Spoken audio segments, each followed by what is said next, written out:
Sonuna kadar gidiyor. Böyle sizlere göstereyim dedim. Burada insanlar çalışıyorlar ve akşam olunca barlara gidiyorlar. Bizi şöyle bir giriş karşılıyor. Wow. Arkadaşlar şimdi size bir yer göstereceğim, kafayı yiyeceksiniz. Aynı Harry Potter filmlerinde olduğu gibi. Bakın, iyi bakın. Ben de şimdi o tarihi kütüphaneye doğru giriş yapacağım arkadaşlar. Sahne bu. Şu an sizlerle karşı karşıya.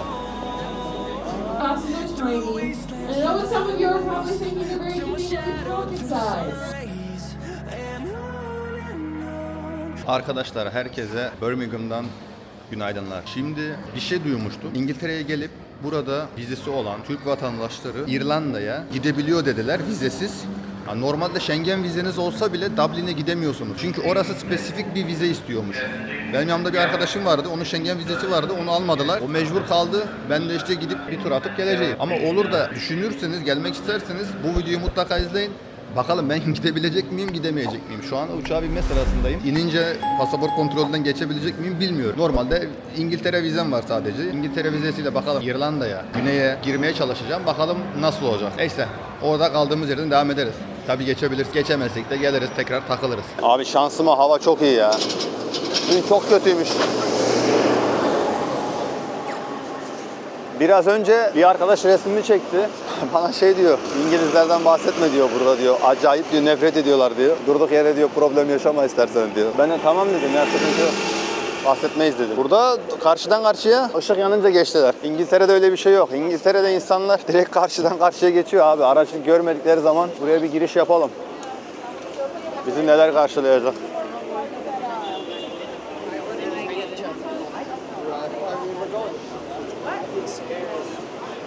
Şurası da meşhur o.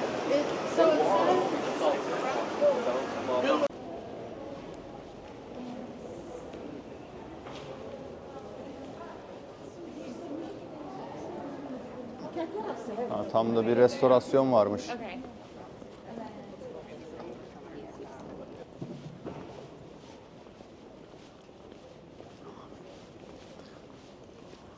İngilizlerle İrlandalıları görüntü olarak anlamak çok zor. Birbirlerine çok benziyorlar. Konuşma olarak da öyle çok bir fark göremedim ben. Belki de ben anlayamadım da. Biraz daha sohbet edersek tam olarak anlayacağız. Mekan burası.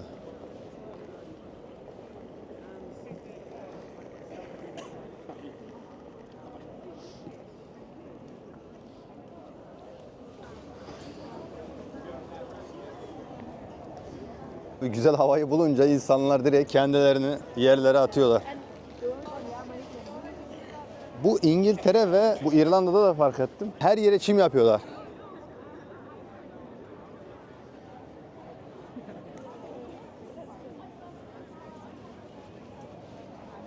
Bence efsane ya. Havanın, güneşin tadını çıkarıyor insanlar.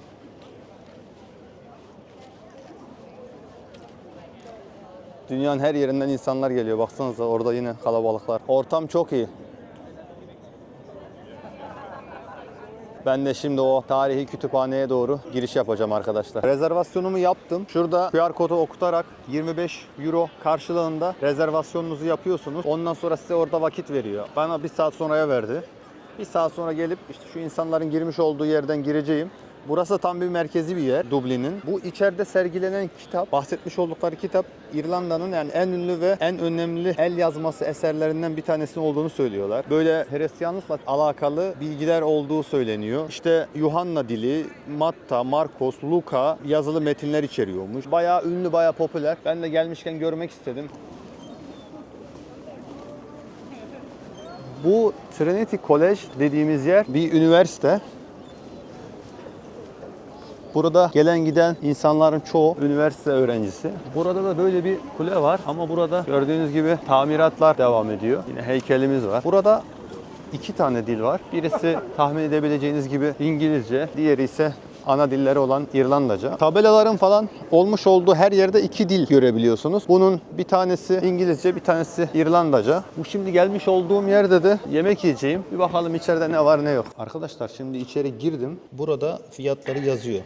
görebiliyorsunuz. İşte domates çorbası, işte günün yemekleriyle alakalı ücretler yazılmış. Şöyle değişik bir girişi var.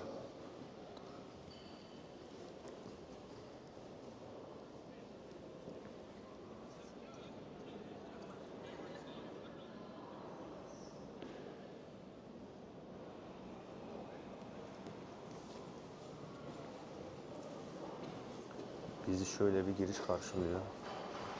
Wow.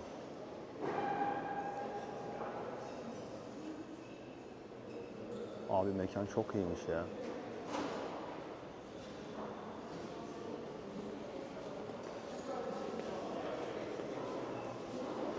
Şöyle. Burada herhalde öğrenciler, öğretmenler falan yemeklerini yiyorlar. Burada üniversite okumak bence güzel olurdu ya. Ha, burada sıraya gireceğiz. Bilmiyorum bana yemek verirler mi vermezler mi de bir bakalım ne olacak.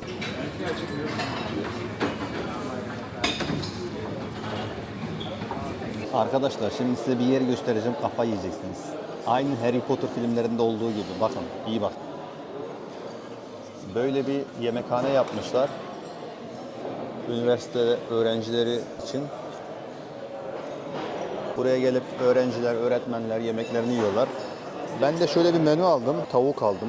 Patates falan daha bazı şeyler veriyorlardı da ben almadım. Bir de domates çorbası aldım. 9 pound. Ama sahne bu.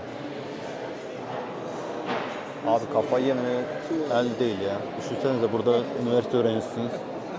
Her gün bu ortamdasınız. Bilmiyorum sizler ne düşünüyorsunuz arkadaşlar?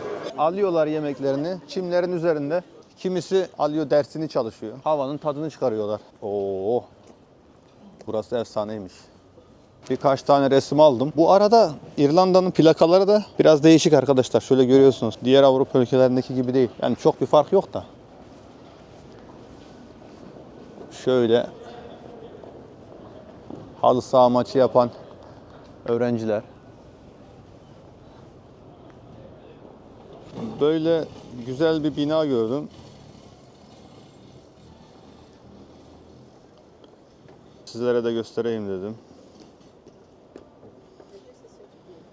Burası da anladığım kadarıyla sadece öğrenciler giriyor. Kütüphane gibi bir yer. Çok şanslıyım ya. Hava müthiş. Her yerin ayrı bir havası var burada. Ama burada öğrenci olmak isterdim. Dublin güzel duruyor. Yani ilk izlenimim falan güzel. Buraya kesin bir daha geleceğim ama.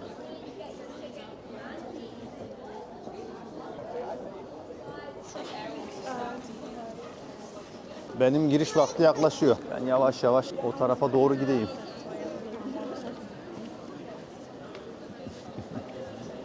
Ortam güzel. Öğrenciler falan büyük ihtimalle hep dersleri falan bitti. Herkes güneşin tadını çıkarıyor. Ben de şöyle sizlere göstermeye devam edeyim. Benim giriş yeri de zaten şu sağ tarafta kalıyor. Ben de bir yeri bulursam güneşte biraz otururum. Ondan sonra içeri girerim.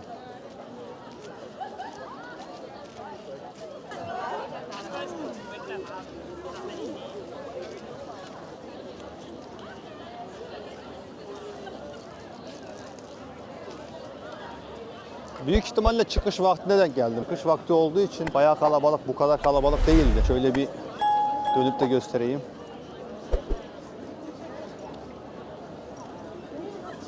Şimdi giriş yaptım arkadaşlar. Buradaki kütüphanenin diyor işte binlerce yıla dayanan bir koleksiyonu olduğundan bahsediyor burada yazıda. Böyle bir girişi var.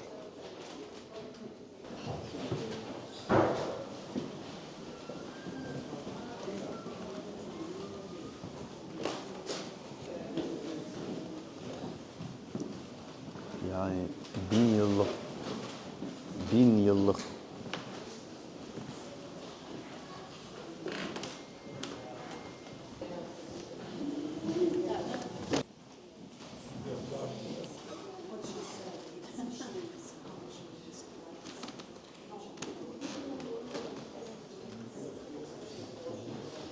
Burası 400 yıldan fazladır bakımdaymış.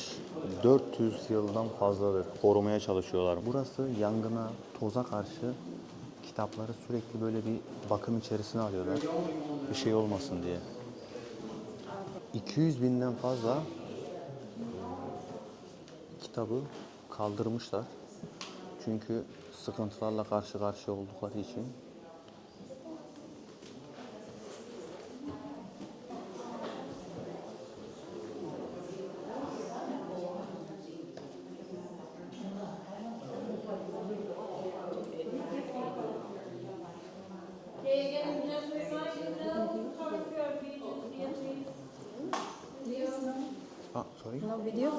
Arkadaşlar şimdi efsane bir yere geldim. Arkama baksanıza. Kütüphane ve bu öyle basit bir kütüphane değil. Uzun oda diye geçiyor. Bahsetmiş olduğum yerin içerisine girdim, o kitabı gördüm ama o Kelis kitabının olduğu bölgede resim video çektirmediler arkadaşlar. Çekebildiğim kadar onları yüklemişimdir zaten, izlemişsinizdir. Şimdi size bu güzel kütüphaneyi göstereceğim. İyi bakın. Abicim çok iyi ya.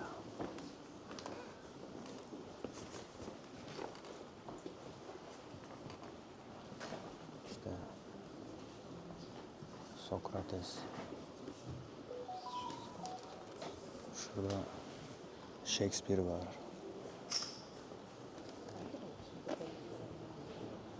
Burada şu anda acayip bir kitaplara bakıma almışlar. O yüzden birçok yer boş. Ben şöyle ne diyor? Irish Cumhuriyeti.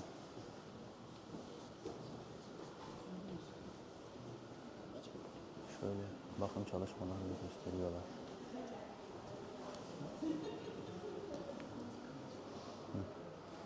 Şurada ne kadar özenli yaptıklarını görebilirsiniz.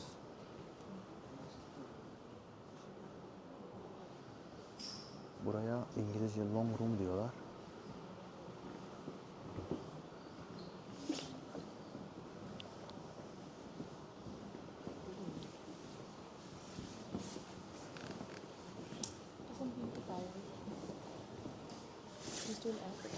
Tam Harry Potter sahnesi arkadaşlar.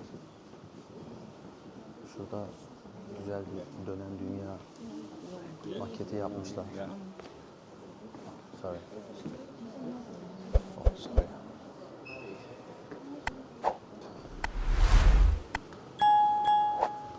Başka birkaç nokta var görmek istediğim. Oraya gideceğim.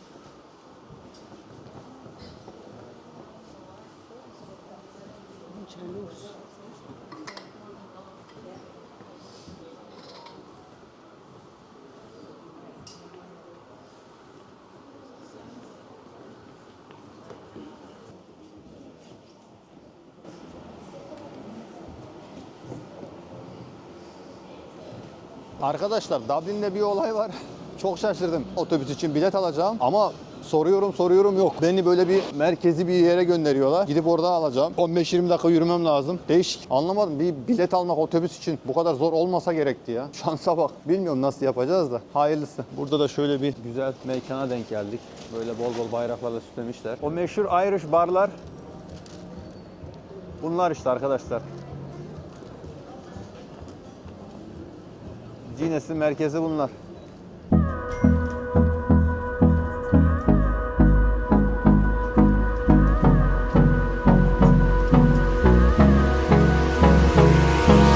Hold me close till I get up. Time is barely on our side. I don't wanna waste what's left. The storm. Şimdi dünyaca ünlü İrlanda birasının Guinness'in tarihiyle alakalı olan bir bina var. Oraya geldik. Görmüş olduğunuz yerden bilet alıyorsunuz. Bilet 30 euro. Çok pahalı. Yani niye bu kadar pahalı anlamadım.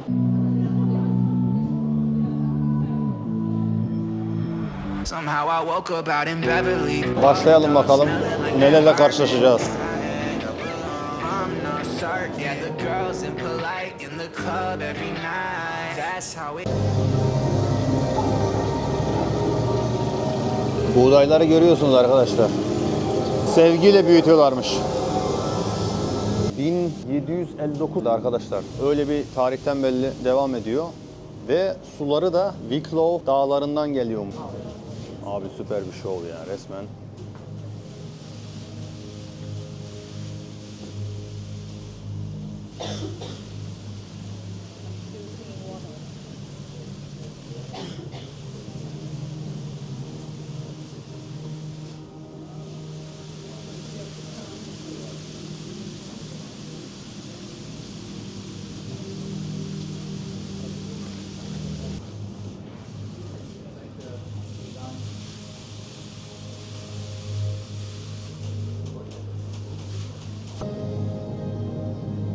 Burada da mayalanmasıyla alakalı bilgiler veriliyor. 1759.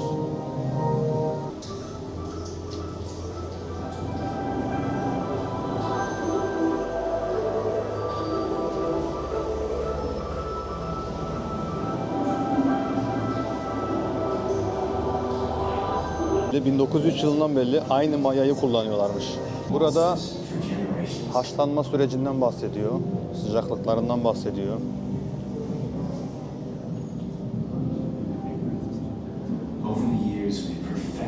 232 santigrat derecede ayrı ayrı yapıyorlarmış. Aşama aşama.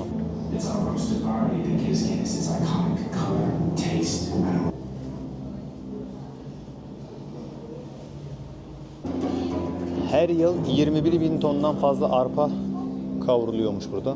Müthiş bir şey arkadaşlar. Ve dünyadaki sayılı bira fabrikalarından bir tanesi olduğu söyleniyor. Ve arpaların kavrulup iyi seviyeye gelip gelmediğini hala elle kontrol ediyorlar. Sonra da işte burada fermentasyon süreci var. Yani o bira o seviyeye geliyor ama gelene kadar nelerden geçiyor arkadaşlar. Yani doğal şekerleri alkole dönüştürüyorlarmış. Hangi santigrat derecede. İşte burada aromalarından falan, güzelliğinden, iyiliğinden bahsediyorlar. Yani mayanın acı tatlı şırasıyla alakalı nasıl dönüştüğünü falan anlatıyor.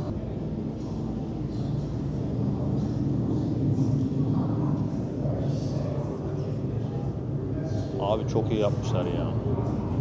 Burada da Michael adında bir adamdan bahsediyorlar. Bu adam aslen Cambridge'li falanmış. 1951'de bira üreticisi olmuş. Matematik dersi falan veriyormuş Cambridge'de. Karbonatlı biralar, fıçı bira popülerdi diyor. Ancak çoğunun aksine bu sorunu çözmekle fazlasıyla meşgul. Amansızca bir çözüm aradı. Hidrojen karbonatı Guinness'e fıçıda içeren. Ya buradaki bu Cambridge'li dayı Guinness'in bu hale gelmesini sağlıyor. O zaman popüler olan bir durumu tersine çeviriyor.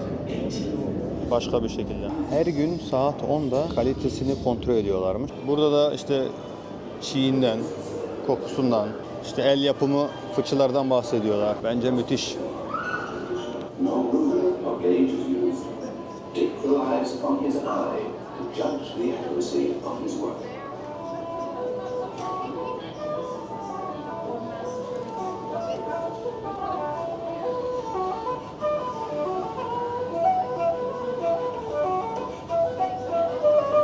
Fıçıları neyle yaptıkları, nasıl yapıldıkları parça parça. Yani adamlar meşe ağacından çok güzel yapmışlar abicim. Yani 30 euro bence biraz fazla ama yine de gelip görmek lazım bence. Yoksa nelere paralar harcıyoruz. Buraya kadar gelmişken burayı görmeden gitmek de olmazdı. O kadar güzel yapmışlar ki abi. Yani bir alışveriş merkezi gibi düşünebilirsiniz. Büyük ihtimalle her katında ayrı bir şeylerden bahsediyorlar. Biz de yukarı doğru çıkacağız. Bakalım nelerle karşılaşacağız. Şurada test odasından bahsediyorlar. Burada deneme odası diye bir yer var. Oraya doğru giriyoruz. Girelim bir test edelim bakalım.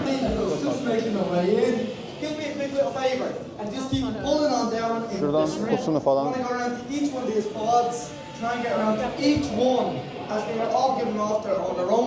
Kalabalık abi. Ama içeride güzel bir koku var. Bir bakalım nasıl olacak. Yeah, we're gonna do a guided tasting together once everyone's in. Şöyle geldik. Şöyle Guinness'i bıraktım arkadaşlar. Şimdi bizi burada topladılar. Bir konuşma falan yapacaklar. Şurada bir bayan var. Böyle görüyorsunuz. Alright, it's going in folks. There's plenty of space in the middle. Everything's on your tongue right now. Tip of your tongue might be in the sweetness from the malted barley. The middle and the sides of your tongue might be in. And I know those glasses are tiny. And I know what some of you are probably thinking they're very conveniently pocket size. Böyle yukarıda da yerler yapmışlar. İnsanlar gelip burada oturup Guinness'ini, ben Guinness diyorum da Guinness diyorlar. İçiyorlar. Ben biraz önde geliyorum. Diğerleri gibi yavaş hareket etmiyorum da. Diğerleri rahat. Ben biraz daha hızlı takılıyorum. Şimdi geldik. Böyle bir thank you mate. Thank you very much. Bu arkadaşım da Manchester'lı. Onunla burada tanıştık. kenara geçmeye çalışıyorum ama kenara geçemiyorum insanlardan dolayı. Belki şöyle size gösterebilirim.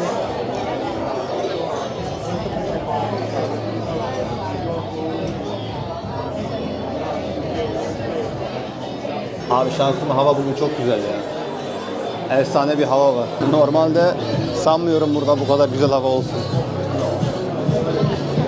Bayağı kalabalık, bayağı da sıra var. Biraları doldurup veriyorlar.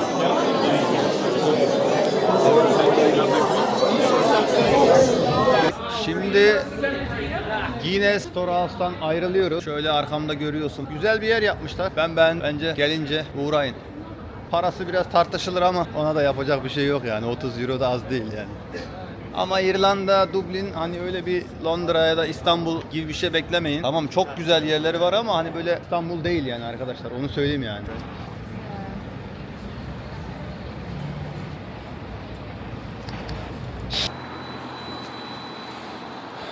Havada hala güneş var.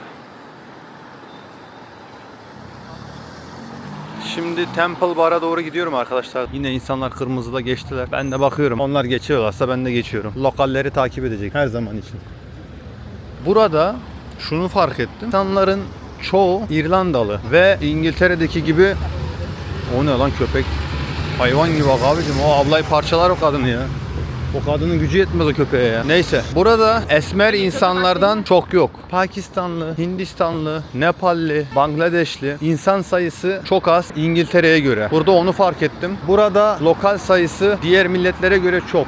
Anladığım kadarıyla İrlanda çok fazla göçmene ihtiyaç duymuyor ve bu yüzden büyük ihtimalle göçmenleri kabul etmiyor. Belki de göçmenler buraya çok gelmek istemiyor. İrlanda gelip görmeye değecek bir yer. Özellikle Dublin'den bahsediyorum. Yerler için değil de Dublin arkadaşlar. Her köşede Irish pub var arkadaşlar. Bir de şu konudan bahsetmek istiyorum. İrlanda'da bar kültürü çok fazla yoğun. Çok fazla bar var. Yani bu kadar bar bilmiyorum abi. Bu adamlar sabah akşam içki içiyor herhalde. Fiyatlar da İngiltere ile aynı diyebilirim. Çok, yani pound'u euroya çevirdiğiniz zaman çok fark olduğunu düşünmüyorum. Otobüs fiyatları 2 pound, 2,5 pound, 3 pound. Ondan sonra bir yerde yemek isterseniz şöyle size göstereyim.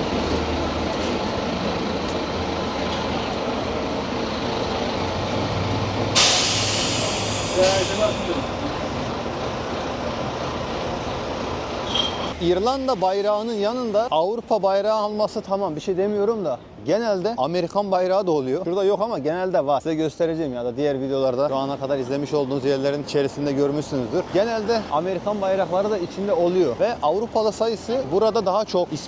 İspanyolları çok görüyorum, duyuyorum. Birkaç kişiyle görüştüm, hep İspanyollardı. Yani şeyce konuştukları için değil, İspanyolca konuştukları için değil. Fiyatlar dediğim gibi arkadaşlar, sonuçta İrlanda Avrupa ülkesi. Fiyatlar onlara göre normal ama bize göre pahalı gelebilir. Ben şunu söylemek istiyorum sizlere. Şimdi bazen gidiyoruz, işte bazı ülkelere gidiyoruz. Yani sırf o ülkeye gitmiş olmak için değil, orada bulunmuş olmak için değil. Hani gitmişken o ülkede ne yapılır, ne edilir, bunları bir araştırmak lazım. İşte müze ise gitmek lazım ya da böyle ünlü bir yer varsa gitmek lazım, görmek lazım. Tamam abi, 30 euro, 30 euro, 40 euro, 40 euro. Yani buraya her zaman gelmiyorsunuz ki. Gelmişken de bence gitmeden olmaz bence. Boşu boşuna sadece bilet alıp tamam ben geldim, buralarda bulundum yapmayın. Meşhur Temple Bar şu an sizlerle karşı karşıya.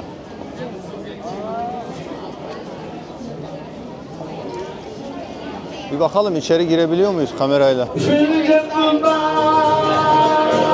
Böyle bir ortam. So if you want a good time, hop aboard a flight. Come to where the action is every day and night. Ease your inhibitions. Find yourself a friend, because the crack is always mighty. Sorry mate. In the man's West End, where every queen of colors always welcome at the door. To listen to music, art to dance around. Binayı güzel süslemişler komple. Ben de şimdi bir durup birkaç tane resim çektim. Akşam burada çok canlı olur ya. Şimdiden böyleyse.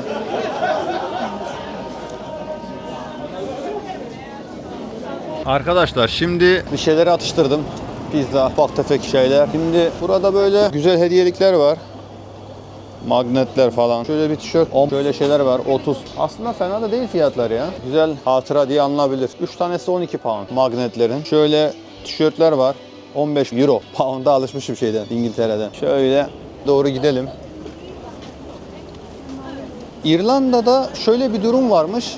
Burada insanlar çalışıyorlar ve akşam olunca barlara gidiyorlar. Yani bu günlük yapmış oldukları aktivite. Genelde akşam işten sonra falan özellikle pub'a gidiyorlar. Ve bu öyle hemen hemen her gün yaptıkları şey değil ama haftanın 3-4 günü çok sık.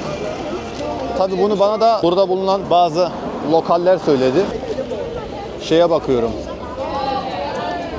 Mesela bakın kalabalığa. Bu kalabalık ta sonuna kadar gidiyor. Böyle. İlginç.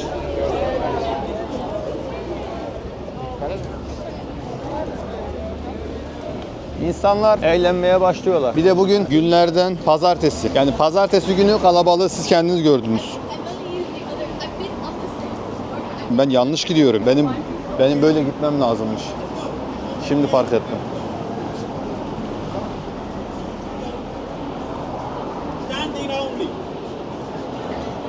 Burada da bilmiyorum pazartesi günü bu saatte nasıl bir aktivite olabilir bilmiyorum. Neyse abi takılsınlar kafalarına göre ya. Ben de şöyle otobüse doğru giderken sizlere göstereyim dedim.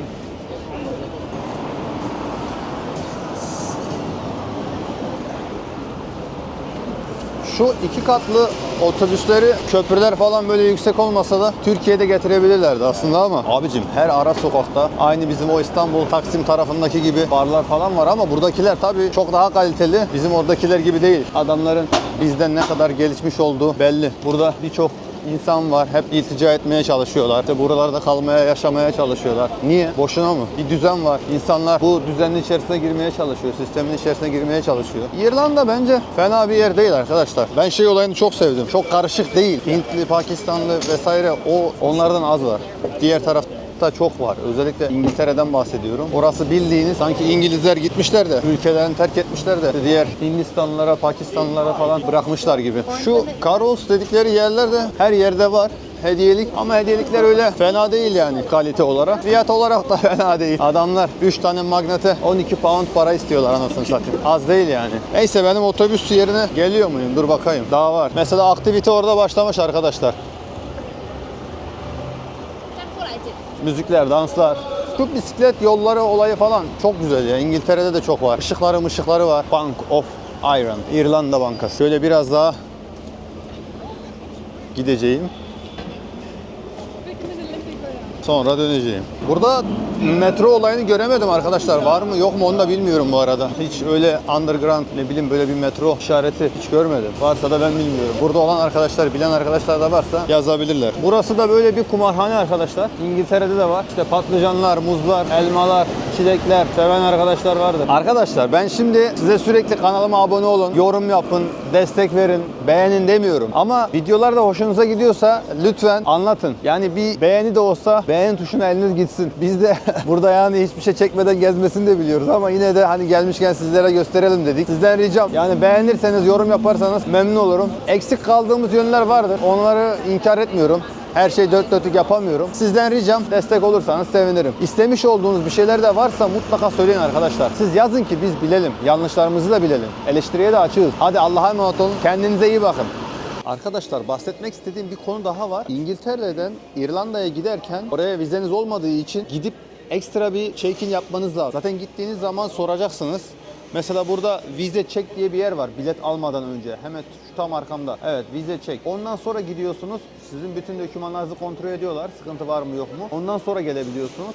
Yani gittiğiniz zaman havalimanına biraz erken gidin ki ne olur ne olmaz. Diğer insanlar mesela QR kodu okutup direkt geçiyorlar ama bizde öyle bir şey yok. Biz direkt bize bilet alamıyoruz. Onlar direkt QR kodu okutuyorlar, alabiliyorlar ama bizde öyle bir şey yok. O yüzden mutlaka ama mutlaka gelirseniz biraz erken gelin, sıraya falan takılmayın. Ondan sonra direkt geçersiniz. Bir problem olmuyor. Ben gittim geldim. Merak ediyordum olur mu olmaz mı diye. Gittik takıldık. Bir şeyler yedik içtik kendimize. Çıktım geldim.